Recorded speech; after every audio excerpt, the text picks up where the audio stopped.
여러분 까미라고 들어봤어요? 까미? 알베르 까미. 이런 사람 안 들어봤어요? 이방인 쓴 사람. 이방인이 디아스포라잖아. 그러니까 까미 자체가, 까미는 어느 나라 사람이에요? 알제리 사람이에요. 알제리가 어디야? 프랑스의 식민지, 아프리카 위쪽 지방이에요. 근데 프랑스의 식민지인데 프랑스 사람인데 알제리로 이주한 부모 밑에서 태어난 알제리인이에요. 그러니까 쉽게 말하면 일본이 우리나라를 지배했죠. 근데 그 중에 일본 사람이 우리나라에서 태어난 거야. 근데 그 사람의 국적은 조선인이 된 거야. 그러니까 어떨 것 같아? 뭔가 어려서부터 뭔가 이방인의 느낌을 받았잖아, 까미가. 까미 이야기 잠깐만 할게요. 뭐냐면은 이 사람이 뭘 얘기하냐면 부조리야, 부조리. 부조리가 뭐냐면요, 이게 뭔가 부당하다 이런 게 아니야. 인간 자체가 부조리하다는 거예요. 생각을 해보세요. 여러분들 지금 공부 열심히 하죠? 왜 열심히 해요? 아니, 이놈의 땅에서 살려니까 열심히 해야 되잖아.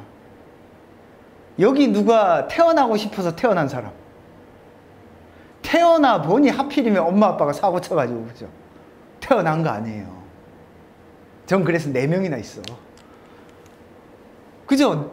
내 삶은 나의 선택으로부터 시작되지 않죠. 그죠? 내가 선택하지 않았음에도 불구하고 어떻게 해야 돼? 내 삶은 온전히 내 책임이죠. 내가 하지 않은 행동을 왜 내가 책임을 져야 되는데? 부조리하잖아요. 그러니까 까미는 인간 존재의 어떤 부조리함에 대해서 이야기하는 거야. 아니, 누구는 뭐 금수저로 태어나고 누구는 재벌집 아들내미, 딸내미로 안 태어나고 싶겠어요? 그죠? 근데 그건 내가 선택할 수 없는 영역인 거지. 근데 온전하게 내 삶을 짊어지고 살아야 돼. 부조리하죠. 그래서 까미는 뭐 얘기하냐면 시지프 신화를 이야기해요. 까미가 시지프 신화라는 책도 썼어요. 시지프가 돌멩이가 있는데 이 돌멩이를 계속 밀어 올려. 얘가 받은 벌이야. 돌덩이를 밀어 올려가지고 꼭대기까지 딱 올려. 올리고 나면 어떻게 해요? 올리고 나면 뚝 다시 떨어뜨려. 그러면 터벅 내려가서 또 밀어 올려. 이 시지프 신화가 보여주는 모습이 바로 인간이라는 거예요. 인간. 부조리함을 살아갈 수밖에 없는 인간. 내가 선택하지 않았지만 이 밀어 올리는 평생을 살 수밖에 없어요.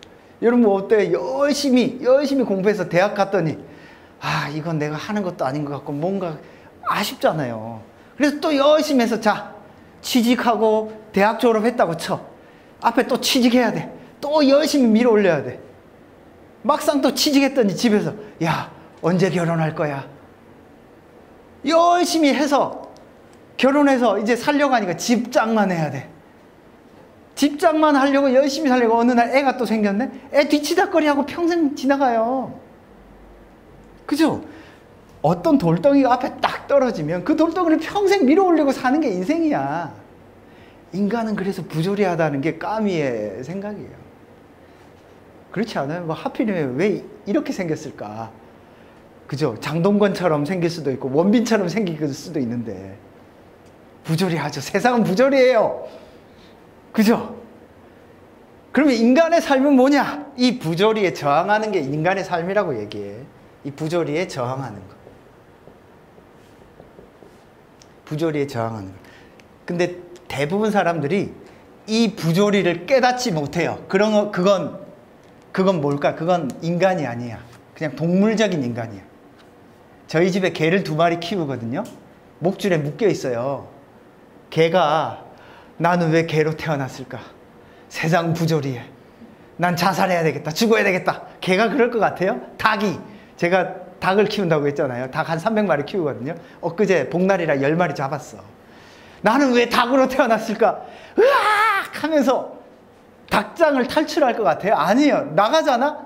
바로 문 열어달라고 쫓아와, 닭은. 왜? 거기가 내 삶의 안전한 터전이니까. 동물은 부조리를 안 느껴요. 인간만이 느껴요. 인간만. 그래서 인간의 본질은 부조리에 대한 자각이에요. 언제 자각하죠? 사춘기 때 자각하잖아. 왜 우리 엄마는? 왜 우리 아빠는? 그죠? 그 사춘기 때 자각. 그때 인간이 되는 거야. 부조리에 대한 자각. 이 부조리를 자각한 인간이 할 수 있는 선택은 뭐가 있을까요? 뭔가 부조리함 자각. 딜레마지, 딜레마. 딜레마를 자각한 인간이 선택할 수 있는 건 뭐가 있을까? 하나가 자살이야. 이건 뭐죠? 부조리에 항복한 거야. 부조리에 항복한 거예요. 아유, 나는 나에게 주어진 운명이라고 하는 이 돌덩이 너무 무거워, 힘들어, 못 살겠어. 집어 던져. 아이, 몰라, 죽자. 자살이야. 이건 인간의 길이 아니지. 저도 이렇게 생겨서 이렇게 꾸역꾸역 살아가잖아요. 여러분, 나라는 존재는 이 세상에 유일해. 나처럼 생긴 존재는 이 세상 어디에도 없어요. 기적이에요. 미러클. 그렇게 기쁘게 사세요. 알겠죠? 무슨 말인지. 그러니까 까미는 부조리에 항복하는 모습이 뭐라고 부르냐면 자살이라고 불러. 전형적인 문제점이에요. 여러분이 그 연대에서 나오는 이 제시문들 있잖아요. 제가 이제 대학 다닐 때 세미나 했던 제시문인데, 이 주제 가지고 공사 구분, 그 논어에 보면 공사를 구분하는 게 있어요. 그 관련된 제시문인데, 그거 가지고 하루 종일 8시간을 이야기했어요. 8시간. 하여튼, 그래서, 그러면 부조리를 경험하고, 안고, 살아가는 인간이 선택해야 될 삶은 어떤 삶이죠? 부조리를 이걸 이겨낼 수는 없어. 이겨낼 수는 없지만 끝까지 밀어붙이면서 뭐 하는 거죠? 저항하는 거죠. 저항. 그래서 이걸 뭐라고 부르냐면 까미는 반항이라고 불러요. 반항. 인간은 이 반항할 때 부조리를 원천적으로 극복할 수 없다. 이거는 모든 인간이 마찬가지예요. 여러분들 누구지? 이건희의 막내딸이 자살한 거 아세요? 이건희의 막내딸이 나랑 동갑이야. 때마침 그때 내가 뉴욕에 있었는데 걔도 뉴욕에 있었어요. 저도 뭐 만나거나 그러진 않았어요. 하여튼 그 친구가 자살을 했거든요. 그때 당시만 하더라도 한 2천억 정도 있었어. 주식이. 사람은요, 내 주어진 여건과 상관없이 부조리함을 느껴요. 내가 아무리 모든 걸 다 갖추고 있어도 부조리하고 부당하다고 느껴요. 이게 인간이에요. 그러니까 이 부조리함이라는 건 뭐예요? 내가 선택하지 않았지만 내가 짊어지고 살아가는 거. 이 세상의 모든 어른들은요, 이걸 짊어지고 살아가요. 생각을 해보세요. 여러분들은 다 부모님의 자식이죠. 그죠? 많고 많은 부모 중에 하필이면 여러분의 부모를 만났어. 여러분의 부모님도 마찬가지야. 많고 많은 애 중에 왜 하필이면 이런 애가 태어났을까? 라고 생각할 수도 있어요. 서로가 서로 부조리야. 근데 어떻게 하니? 그걸 짊어지고 살잖아. 아이고, 그래도 내가 낳은 새끼니까 열심히 밀어서 도와줘야지. 라고 생각해요. 저도 마찬가지예요. 자, 무슨 얘기냐면 이게 중요한 게 아니라 만약에 가처럼 어떤 일을 하다가 내가 선택하지 않은 일이 나에게 어떤 내 의도와는 다른 결과가 나와서 뭔가 문제가 생겼을 때 아이고, 문제가 너무 커요. 나 이거 못 견디겠어요. 죽자 하면 이 세상 사람, 살아있을 사람은 아무도 없어요. 완전 현실 도피자의 가는. 그죠? 봐봐, 효를 실현하지 못했어. 그러면은 아니 자기 부모가 아니라 다른 공동체를 위해서 부모 역할을 할 수 있는 사람들을 도와주면서 평생을 살던가. 왜 지 능력을 썩히면서 죽냐고. 자기 능력도 있는데. 전형적인 현실 도피자죠. 그러니까 어떤 이론을 알아야 평가하는 게 아니에요. 제 말은.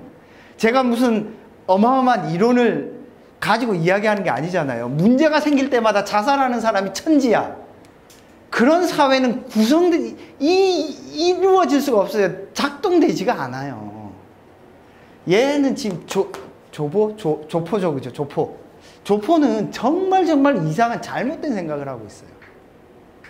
인간의 의미, 인간이 어떻게 살아야 되는가에 대한 고민이 없죠. 자, 두 개의 딜레마가 충돌할 때 우리는 어떻게 해야 돼요? 우리는 어떻게 해야 돼요? 두 개의 딜레마가 충돌할 때. 그나마 그럼에도 불구하고 최선을 선택해야죠. 자, 제가 판단할 때는 얘가 의를 실현하기 위해서 전쟁을 한 것까지는 저는 괜찮다고 볼 수 있어요. 그리고 만약에 이것도 평가가 가는 게, 만약에 부모가 잡혔다라는 사실을 안다면, 아니 왕한테 가가지고 내가 다른 방식으로 전쟁을 하겠다, 협상을 하겠다 라고 하고 부모를 데리고 온 다음에 전쟁을 해도 되잖아. 왜 그런 머리를 안 돌려요? 단순하죠, 그죠? 효랑 의라고 하는 것이 딱 충돌한다고 해서 하나를 선택하면 하나는 무조건 버리는 것이 항상 있지가 않아요. 이게 공존할 수도 있고 타협할 여지도 있어요. 여러분들이 평가하는 과정에서 다양한 선택지들이 있을 수 있는데 얘는 극단을 선택해요. 과정에서 너무 극단해요. 전형적인 도덕주의자예요. 현실과 상황의 객관적인 인식을 하지 못하고 내가 믿는 의 아니면 아무것도 없어. 이런 사람들이 뭐가 되는 줄 알아요? 뭐가 되냐면 테러리스트가 돼요. 자기 온몸을 던져서 자기가 믿는 의를 실현하는 테러리스트가 돼요. 이런 사람들이. 책 하나 읽고 마치 세상의 모든 걸 다 안다라고 생각하는 사람들. 위험하죠. 이런 사람들. 정말 위험해요. 특히 남자를 만나건 여자를 만나건 이런 사람 위험해요. 술 먹고 꼬장 부리면 대책이 없어요. 말이 잘 안 통하죠. 이런 분들은. 상황에 대한 면밀한 분석이 없어요. 제가 볼 때는. 그죠? 그러면 보세요. 자살을 합니다. 자살을 하는 동기가 뭐예요? 동기?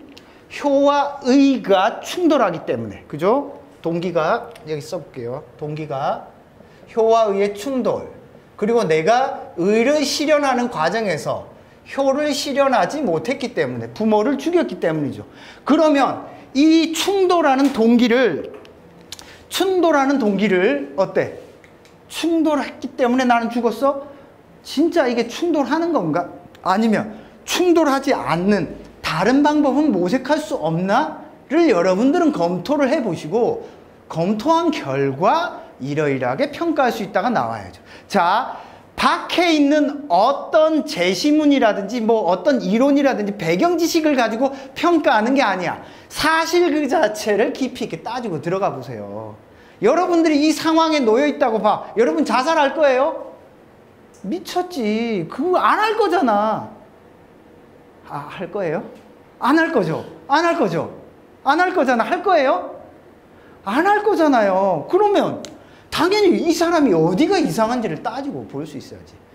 객관적 상황에 대한 분석이 일단 없어요. 자신이 믿는 신념에 대한 것이 너무 확실해요.